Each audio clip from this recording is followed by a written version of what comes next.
தோல் மூட்டு தேய்மானத்தினுடைய சிம்டம்ஸ் என்ன, அதனுடைய நோய் குறியீடுகள் என்னென்ன அப்படின்னா, முதல் பிரச்சனை என்ன வரும்? தோல் மூட்டு தேஞ்சிருந்தா வலி வரும். அதிகமான வலி, பகல்ல விட ராத்திரியில் அதிகம் வலி வரலாம்.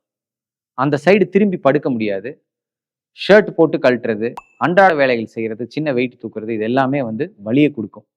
தீராத வலி தான் முக்கியமான ஒரு சிம்டம். அதிகமான வலியோட கையில சின்ன சின்ன வேலைகள் செய்யறதுல கூட பிரச்சனை ஏற்பட்டு இரவு தூக்கம் கெட்டு போய் இது மாதிரி தான் பேஷண்ட்ஸ் நம்மளை பார்க்குறாங்க. சாதாரணமான ஒரு எக்ஸ்ரே எடுத்து பார்த்தாலே தோல் மூட்டு தேய்மானம் தெரிந்துவிடும். எக்ஸ்ரே எடுக்காம தோல் வலிக்கு போய் பிசியோதெரப்பி பண்றதோ மருந்து மாத்திரை சாப்பிட்றதோ அந்த போல வேலைகள் செய்யக்கூடாது. என்ன பிரச்சனைங்கிறத முதல்ல தெரிஞ்சுக்கணும். மருத்துவர் அணுகி தேய்மானம் இருக்குதா இல்லையாங்கிறத ரூல் அவுட் பண்ணிக்கணும். தேய்மானம் இருந்தால் என்ன பண்ணுவோம் அப்படின்னா, ஆரம்ப கட்ட தேய்மானமா இருந்ததுன்னா அதற்கு வைத்திய முறை எக்ஸசைஸ், அது பிசியோதெரப்பி. அடுத்த கட்ட நடவடிக்கை தோல் மூட்டுல ஊசி போடுவோம். இந்த தோல் மூட்டு ஊசியை பத்தி பெருசா பயந்துக்க வேண்டியதில்லை. அது ஊசி போட்டா சைடு எஃபெக்ட் இருக்குமா டாக்டர் அப்படின்னா, அப்படியெல்லாம் ஒரு சைடு எஃபெக்ட் அதுல பெருசா வராது. சக்கரை இருக்கிறவங்களுக்கு அந்த ஊசி நம்ம போடலாம். அதுல ஒரு பெரிய பிரச்சனை கிடையாது. அடுத்து தோல் மூட்டு இன்ஜெக்ஷன் போட்டாச்சு, வலி கொஞ்ச நாளைக்கு நல்லா இருந்தது, திரும்ப வலி வந்துருச்சு, வலி தீராம வலிக்குது, தேய்மானம் ரொம்ப அதிகமா இருக்கு அப்படின்னா, அவர்களுக்கு ஒரு வரப்பிரசாதம் மாதிரி இருக்கக்கூடிய ஒரு சிகிச்சை முறை தான் தோல் மூட்டு மாற்று அறுவை சிகிச்சை.